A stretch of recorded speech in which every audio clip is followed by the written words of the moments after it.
हर हर गंगे हर हर महादेव। प्रिय श्रोताओं, आप सभी को माघ पूर्णिमा की हार्दिक शुभकामनाएं। आज पूर्णिमा के शुभ अवसर पर आप सुनेंगे श्री सत्यनारायण भगवान की कथा और आरती। इसलिए आप सभी से विनम्र अनुरोध है, इस कथा को पूरा अवश्य सुनिएगा और कमेंट बॉक्स में श्री सत्यनारायण भगवान की जय लिखना मत भूलिएगा। एक समय नैमिषारण्य तीर्थ में 88,000 ऋषियों ने श्री सूत जी से पूछा, हे प्रभु, इस कलयुग में वेद विद्या रहित मनुष्यों को प्रभु भक्ति किस प्रकार मिलेगी तथा उनका उद्धार किस प्रकार होगा। इसलिए हे मुनिश्रेष्ठ, कोई ऐसा व्रत कहिए जिससे थोड़े समय में ही पुण्य प्राप्त हो जाए और मनोवांछित फल भी मिल जाए। ऐसी कथा सुनने की हमारी बहुत इच्छा है। सर्वशास्त्र ज्ञाता सूत जी बोले, हे वैष्णवों में पूज्य, आप सभी ने सर्व प्राणियों के हित की बात पूछी है। अब मैं उस श्रेष्ठ व्रत को आप लोगों से कहूंगा जिस व्रत को नारद जी ने स्वयं लक्ष्मी नारायण से पूछा था। एक समय योगीराज नारद जी दूसरों के हित की रक्षा से अनेक लोकों में घूमते हुए मृत्युलोक में आ पहुंचे। वहां बहुत योनियों में जन्मे हुए प्रायः सभी मनुष्यों को अपने कर्मों के द्वारा अनेक दुखों से पीड़ित देखकर सोचने लगे कि किस यत्न के द्वारा इनके दुखों का नाश हो पाएगा। नारद जी ऐसा मन में सोचकर विष्णु लोक को गए।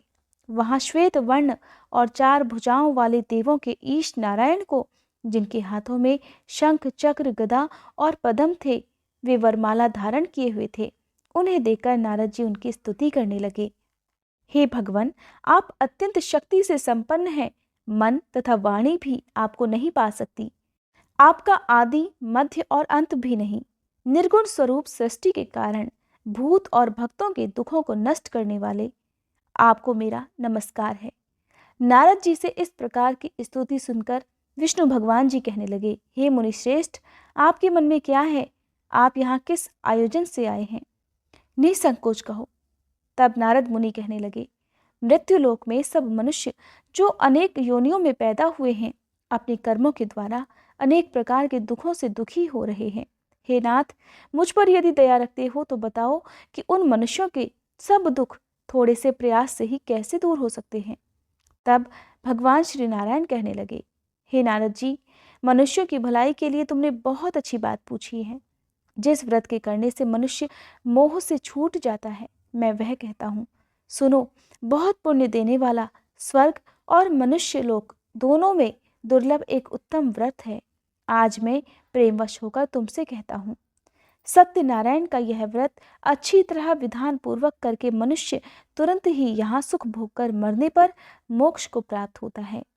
भगवान के ऐसे वचन सुनकर नारद मुनि बोले, उस व्रत का क्या फल है, क्या विधान है, किसने यह व्रत किया और किस दिन यह व्रत करना चाहिए? हे प्रभु, कृपा कर विस्तार से बताइए। भगवान कहने लगे, दुख शोक आदि को दूर करने वाला, धन धान्य को बढ़ाने वाला, सौभाग्य और संतान सुख देने वाला यह व्रत सभी स्थानों पर विजय देने वाला है। भक्ति और श्रद्धा के साथ किसी भी दिन मनुष्य श्री सत्यनारायण भगवान की शाम के समय ब्राह्मणों और बंधु बांधवों के साथ धर्मपरायण होकर पूजा करे, भक्ति भाव से नैवेद्य केले का खंभ, घी, दूध और गेहूं का चूर्ण सवाया ले, गेहूं के अभाव में साठी का चूर्ण, शक्कर और गुड़ ले और सब भक्षण योग्य पदार्थ जमा करके भगवान को अर्पण कर देवे तथा बंधु बांधवों सहित ब्राह्मणों को भोजन कराए, उसके बाद ही स्वयं भोजन ग्रहण करे। नृत्य गीत आदि का आचरण कर सत्यनारायण भगवान का ध्यान करते हुए समय व्यतीत करे। इस तरह व्रत करने पर मनुष्यों की इच्छा निश्चय ही पूर्ण होती है। विशेषकर कलयुग में भूमि पर यही मोक्ष का एकमात्र सरल उपाय है। सूत जी कहने लगे, हे ऋषियों, जिन्होंने पहले समय में इस व्रत को किया, अब उसका वृतांत भी कहता हूँ, ध्यान से सुनो। सुंदर काशीपुरी नगरी में अति निर्धन ब्राह्मण रहा करता था। वह भूख और प्यास से बेचैन हुआ नित्य ही पृथ्वी पर घूमता था। ब्राह्मणों से प्रेम करने वाले भगवान ने ब्राह्मण को दुखी देखकर बूढ़े ब्राह्मण का रूप धरकर उसके पास जाकर बड़े आदर के साथ पूछा, हे विप्र, नित्य दुखी हुआ पृथ्वी पर इस प्रकार क्यों घूमता है? हे श्रेष्ठ ब्राह्मण, यह सब मुझसे कहो, मैं सुनना चाहता हूँ। ब्राह्मण कहने लगा, मैं बहुत निर्धन ब्राह्मण हूँ, भिक्षा के लिए पृथ्वी लोक पर घूमा फिरता हूँ। हे भगवान, यदि आप इसका उपाय जानते हो तो कृपया कर कहो। व्रत ब्राह्मण कहने लगा, सत्यनारायण भगवान मनोवांछित फल को देने वाले हैं, इसलिए हे ब्राह्मण, तू उनका पूजन कर, जिसके करने से मनुष्य सब दुखों से मुक्त हो जाता है। ब्राह्मण को व्रत का सारा विधान बतलाकर बूढ़े ब्राह्मण का रूप धारण करने वाले सत्यनारायण भगवान वहां से अंतर्ध्यान हो गए। बूढ़े ब्राह्मण ने जिस व्रत को बताया है उस व्रत को मैं अवश्य करूंगा, ऐसा निश्चय कर ब्राह्मण को रात भर नींद नहीं आई। वह सवेरे ही उठकर सत्यनारायण के व्रत का निश्चय कर भिक्षा के लिए चला। उस दिन उसको भिक्षा में बहुत सा धन मिला, जिससे बंधु बांधवों के साथ उसने सत्यनारायण का व्रत किया। उसको करने से वह ब्राह्मण सब दुखों से छूटकर अनेक प्रकार की संपत्तियों से युक्त हो गया। उस समय से वह ब्राह्मण हर मास व्रत करने लगा। इस तरह सत्यनारायण भगवान के व्रत को जो करेगा सब पापों से छूटकर मोक्ष को प्राप्त होगा। आगे जो पृथ्वी पर सत्यनारायण का व्रत करेगा वह मनुष्य सब दुखों से छूट जाएगा। इस तरह नारद जी ने सत्यनारायण का कहा हुआ यह व्रत तुमसे कहा। हे विप्र, अब मैं और क्या कहूँ? ऋषि कहने लगे, हे मुनीश्वर, संसार में इस ब्राह्मण से सुनकर किस किसने इस व्रत को किया, हम सब वह सुनना चाहते हैं। इसके लिए हमारे मन में श्रद्धा है।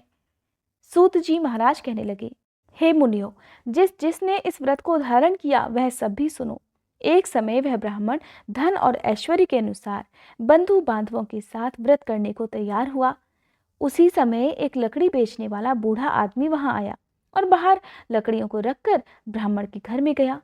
प्यास से दुखी लकड़हारा उनको व्रत करते देखकर ब्राह्मण को नमस्कार करके पूछने लगा कि आप ये क्या कर रहे हैं और इसके करने से क्या फल मिलता है, कृपया कर मुझे कहो।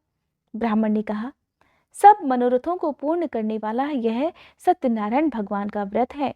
इसकी ही कृपा से मेरे यहाँ धन धान्य आदि में वृद्धि हुई है। ब्राह्मण से व्रत के बारे में जानकर वह लकड़हारा बहुत प्रसन्न हुआ। चरणामृत लेकर प्रसाद खाने के बाद वह अपने घर को आया। लकड़हारे ने अब मन में इस प्रकार का संकल्प लिया कि आज गांव में लकड़ी बेचने से जो भी धन मिलेगा मैं उसी से सत्यनारायण भगवान का उत्तम व्रत करूंगा। और ऐसा मन में विचार कर वह बूढ़ा लकड़हारा लकड़ियां लेकर जिस नगर में धनवान लोग रहते थे वहां चला गया। उस दिन लकड़हारे को अन्य दिनों की अपेक्षा ज्यादा दाम मिला। तब वह लकड़हारा बड़े प्रसन्न मन से घी, दूध, शक्कर, गेहूं का चूर्ण, केले की फली इत्यादि लेकर सत्यनारायण भगवान के व्रत की कुल सामग्रियों को लेकर अपने घर गया। फिर उसने अपने भाइयों को बुलाकर विधि विधान के साथ भगवान का पूजन और व्रत किया। उस व्रत के प्रभाव से बूढ़ा लकड़हारा धन धान्य से युक्त हुआ और संसार के समस्त सुखों को भोगकर अंत में वैकुंठ लोक को चला गया। श्री सूत जी महाराज कहने लगे, हे श्रेष्ठ मुनियों, अब मैं आगे की एक कथा कहता हूँ। प्राचीन काल में उल्कामुख नाम का एक महान ज्ञानी राजा था। वह जितेंद्रिय और सत्यवादी था।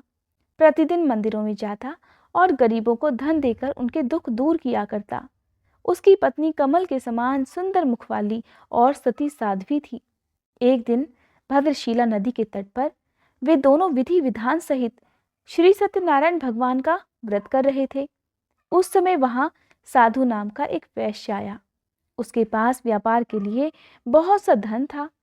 वह वैश्य नाव को नदी किनारे पर ठहराकर राजा के पास आया। राजा को व्रत करते देखकर उसने बड़ी विनम्रता पूर्वक पूछा, हे राजन, ये आप क्या कर रहे हैं? मेरी सुनने की इच्छा है, कृपया आप यह मुझे भी बताइए। महाराज उल्कामुख ने कहा, हे साधु वैश्य, मैं अपने बंधु बांधवों के साथ पुत्र प्राप्ति की कामना से श्री सत्यनारायण भगवान का व्रत और पूजन कर रहा हूँ। राजा के वचन सुनकर साधु नामक वैश्य ने बड़े आदर से कहा, हे राजन, कृपया मुझे भी इसका संपूर्ण विधि विधान बताइए।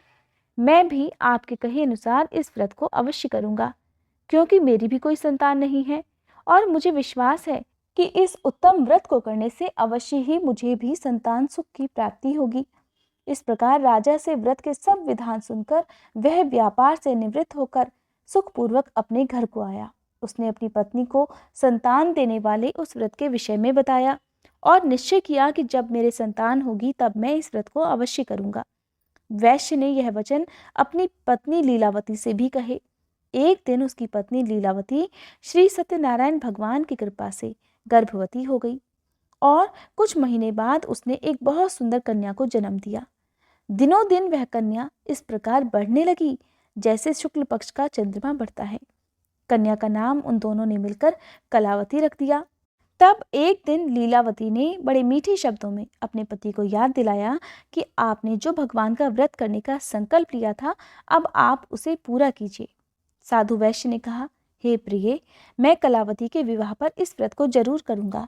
और इस प्रकार अपनी पत्नी को आश्वासन देकर वह व्यापार करने विदेश चला गया।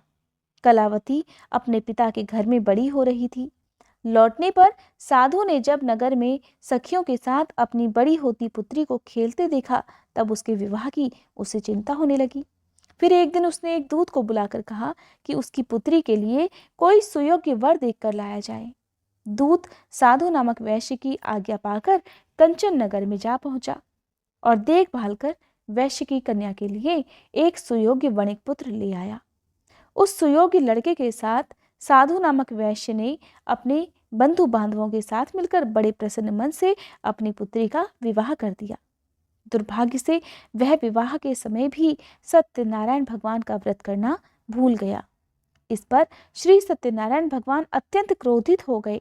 उन्होंने वैश्य को श्राप दिया कि तुम्हें दारुण दुख प्राप्त होगा। और फिर अपने कार्य में कुशल वह वैश्य अपने दामाद सहित नावों का बेड़ा लेकर रत्नसारपुर नामक नगर में चला गया। रत्नसारपुर पर चंद्रकेतु नाम का राजा राज्य करता था। अब दोनों दामाद और ससुर चंद्रकेतु राजा के उस नगर में व्यापार करने लगे। एक दिन भगवान सत्यनारायण की माया से प्रेरित एक चोर राजा चंद्रकेतु का धन चुराकर भाग रहा था। राजा के दूतों को अपने पीछे तेजी से आते देखकर चोर ने घबराकर राजा के धन को वैश्य की नाव में चुपचाप छुपाकर रख दिया। अब जहां वे ससुर और दामाद ठहरे हुए थे, वहां से वो भाग गया। जब दूतों ने उस वैश्य के पास राजा के धन को रखा देखा, तो उन्होंने उन ससुर और दामाद को ही चोर समझा। अब वे उन ससुर दामाद दोनों को बांधकर ले गए और राजा के पास जाकर कहने लगे, आपका धन चुराने वाले ये दो चोर हम पकड़ कर लाए हैं, देखकर इन्हें आज्ञा दें। तब राजा ने बिना उस वैश्य की कोई बात सुने उन्हें कारागार में डालने की आज्ञा दे दी। इस प्रकार राजा की आज्ञा से उनको कारावास में डलवा दिया और उनका सारा धन भी छीन लिया गया। सत्यनारायण भगवान के श्राप के कारण उस वैश्य की पत्नी लीलावती और पुत्री कलावती भी घर पर बहुत दुखी रहने लगे। उनका सारा धन चोर चुरा कर ले गए। मानसिक और शारीरिक पीड़ा तथा भूख प्यास से अति दुखी होकर भोजन की आस में कलावती एक दिन एक ब्राह्मण के घर पर गई।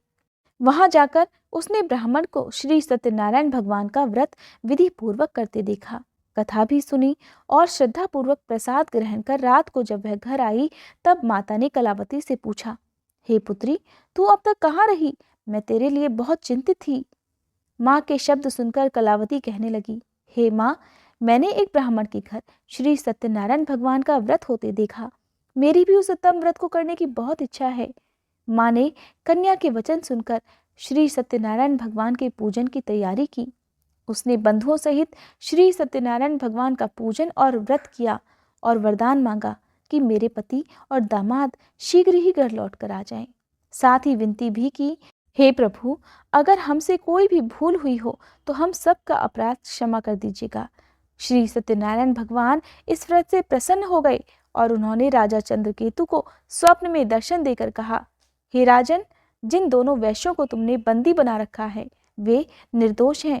उन्हें प्रातः ही छोड़ देना, उनका सब धन वापस कर देना, अन्यथा मैं तुम्हारा राज्य, धन, पुत्र आदि सब नष्ट कर दूंगा।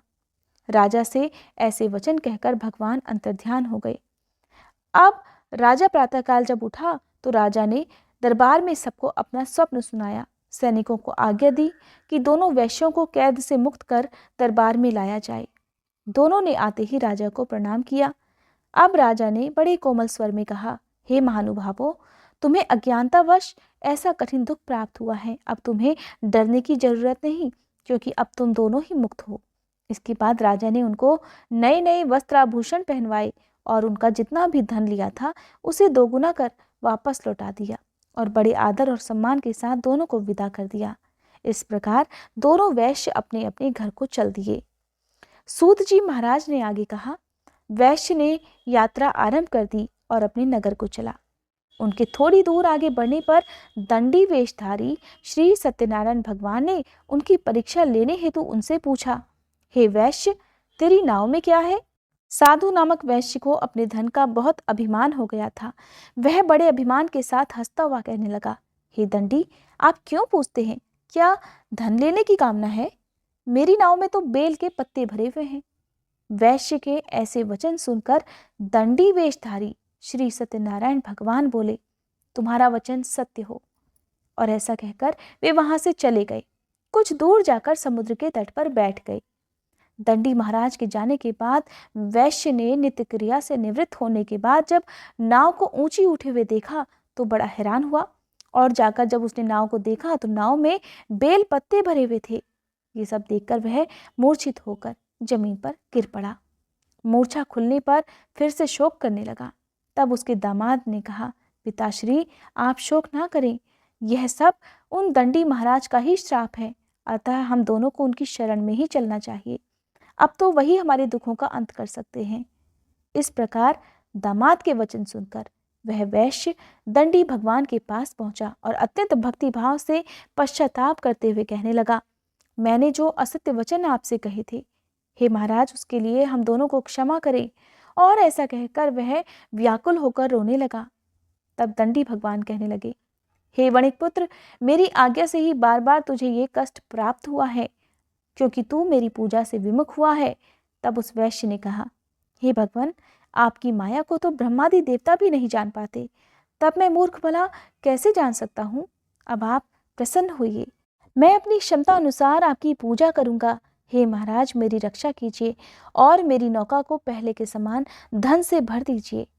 उसकी भक्ति से परिपूर्ण वचन सुनकर श्री सत्यनारायण भगवान प्रसन्न हो गए और उसको इच्छानुसार वर देकर वहां से अंतर्ध्यान हो गए। तब ससुर और दामाद दोनों ने जब नाव पर आकर देखा तो देखा नाव धन से भरी हुई है। फिर वह विधि विधान से भगवान सत्यनारायण का पूजन कर अपने साथियों सहित अपने नगर को चला। जब वह अपने नगर के निकट पहुंचा तब उसने एक दूत को अपने घर भेजा। दूत ने साधु नामक वैश्य के घर जाकर उसकी पत्नी को नमस्कार किया और कहने लगा, आपके पति अपने दामाद सहित इस नगर के समीप आ गए हैं। लीलावती और उसकी कन्या कलावती उस समय भगवान का पूजन कर रही थी। दूत के वचन सुनकर साधु की पत्नी ने बड़े हर्ष के साथ सत्यनारायण भगवान का पूजन पूर्ण किया और अपनी पुत्री से कहा, मैं अपने पति के दर्शन को जा रही हूँ, तू भी पूजा समाप्त कर जल्दी आ जाना। परंतु कलावती पूजन और प्रसाद छोड़कर अपने पति के दर्शन के लिए चली गई। पूजा और प्रसाद की अवज्ञा के कारण भगवान सत्यनारायण ने क्रोधित होकर उसके पति को नाव सहित पानी में डुबो दिया। कलावती अपने पति को न पाकर रोती हुई जमीन पर गिर पड़ी। नौका को डूबा हुआ और कन्या को रोता हुआ देखकर साधु नामक वैश्य द्रवित होकर कहने लगा, हे प्रभु, मुझसे या मेरे परिवार से अज्ञानतावश जो भी अपराध हुआ है उसे क्षमा करें। उसके ऐसे वचन सुनकर सत्यदेव भगवान फिर प्रसन्न हो गए। एक आकाशवाणी हुई, हे वैश्य, तेरी पुत्री मेरा प्रसाद छोड़कर आई है, इसीलिए इसका पति अदृश्य हो गया। अब यदि वह घर जाकर प्रसाद ग्रहण कर वापस लौटे तो इसका पति अवश्य मिल जाएगा। आकाशवाणी सुनकर कलावती ने घर पहुंचकर प्रसाद ग्रहण किया और फिर आकर अपने पति को पूर्व रूप में पाकर वह अति प्रसन्न हो गई। फिर उसने अपने पति के दर्शन किए। इसके बाद साधु वैश्य ने वहीं बंधु बांधवों सहित सत्यदेव का विधिपूर्वक पूजन किया और वह इस लोक के सभी प्रकार के सुखों को भोगकर अंत में मोक्ष को प्राप्त हुआ। श्री सूत जी महाराज कहने लगे, हे ऋषिगण, मैं एक और कथा कहता हूँ, आप सभी ध्यान से सुनो। सदा अपनी प्रजा के लिए चिंतित तुंगध्वज नाम का एक राजा था। उसने भगवान सत्यनारायण का प्रसाद त्याग कर बहुत कष्ट पाया। एक समय राजा वन में अन्य वन पशुओं को मारकर बड़ के वृक्ष के नीचे आ गया। वहां उसने ग्वालों को भक्तिभाव से बंधु बांधवों सहित श्री सत्यनारायण जी का पूजन करते देखा, परंतु राजा देखकर भी अभिमान के कारण ना तो वहां गया और न ही सत्यदेव भगवान को प्रणाम किया। जब ग्वालों ने भगवान का प्रसाद उसके सामने रखा तो वह प्रसाद छोड़कर अपने नगर को चला गया। नगर में जब पहुंचा तो उसने देखा कि उसका सारा राज्य नष्ट हो गया है। अब वह समझ गया कि ये सब भगवान सत्यदेव ने ही रुष्ट होकर किया है। तब वह वन में वापस आया और ग्वालों के समीप जाकर विधि पूर्वक पूजन और प्रसाद ग्रहण किया। तब सत्यनारायण भगवान की कृपा से सब कुछ पहले जैसा ही हो गया और लंबे समय तक वह सुख भोग कर मरने के बाद मोक्ष को प्राप्त हुआ। जो मनुष्य इस श्रेष्ठ दुर्लभ व्रत को करेगा, श्री सत्यनारायण भगवान की कृपा से उसे धन धान्य की कोई कमी नहीं रहेगी। निर्धन, धनी और बंदी बंधनों से मुक्त होकर वह निर्भय हो जाता है। संतानहीन को संतान प्राप्त होती है तथा सब इच्छाएं पूर्ण कर अंत में वह वैकुंठ लोक को जाता है। हे मुनियों, अब उनके बारे में भी जानिए जिन्होंने पहले इस व्रत को किया। अब उनके दूसरे जन्म की कथा भी सुनो।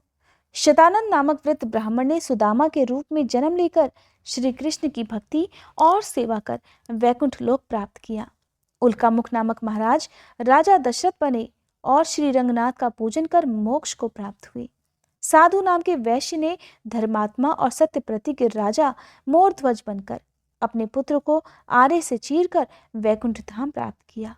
महाराज तुंगध्वज स्वयंभू मनु बने और उन्होंने बहुत से लोगों को भगवान की भक्ति में लीन कराकर वैकुंठ लोक प्राप्त किया।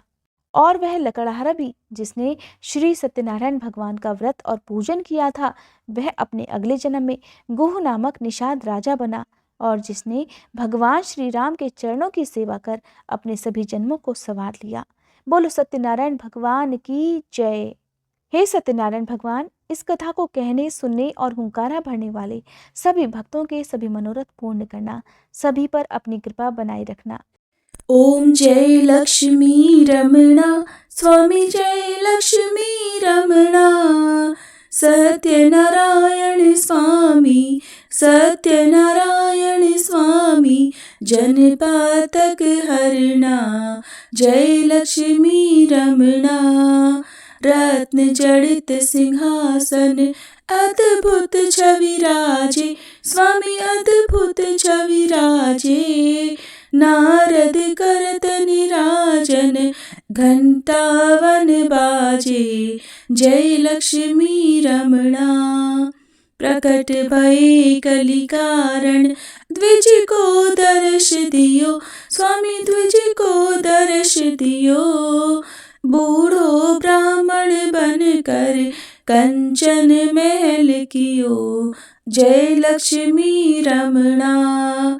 दुर्बल भील कठारो, जिन पर कृपा करी, स्वामी जिन पर कृपा करी। चंद्रचूर्ण एक राजा, जिनकी विपदि हरी, जय लक्ष्मी रमणा। वैश्य मनोरथ पायो, श्रद्धा तज दीन्ही, स्वामी श्रद्धा तज दीन्ही। सो फल भोग्यो प्रभु जी, फिर स्तुति कीन्ही, जय लक्ष्मी रमणा। भाव भक्ति के कारण छिन छिन रूप धरियो, स्वामी छिन छिन रूप धरियो। श्रद्धा धारण कीन्ही, तिनके काज सरो, जय लक्ष्मी रमणा। ग्वाल बाल संग राजा, वन में भक्ति करी, स्वामी वन में भक्ति करी। मन वांछित फल दीन हो, दीन दयालु हरि, जय लक्ष्मी रमणा। चढ़त प्रसाद सवायो, कदली फल मेवा, स्वामी कदली फल मेवा। धूप दीप तुलसी से, राजी सत्य देवा, जय लक्ष्मी रमणा। श्री सत्यनारायण जी की आरती, जो कोई नर गावे, स्वामी प्रेम सहित गावे। तन मन सुख संपत्ति, तन मन सुख संपत्ति, मन वांछित फल पावे, जय लक्ष्मी रमणा, जय लक्ष्मी रमणा। स्वामी जय लक्ष्मी रमणा, सत्यनारायण स्वामी जनपातक हरणा, जय लक्ष्मी रमणा। सब मिलकर प्रेम से बोलिए श्री सत्यनारायण भगवान की जय। श्रोताओं, उम्मीद है कि वीडियो आपको पसंद आई होगी। अच्छी लगी हो तो चैनल को सब्सक्राइब करना मत भूलिएगा।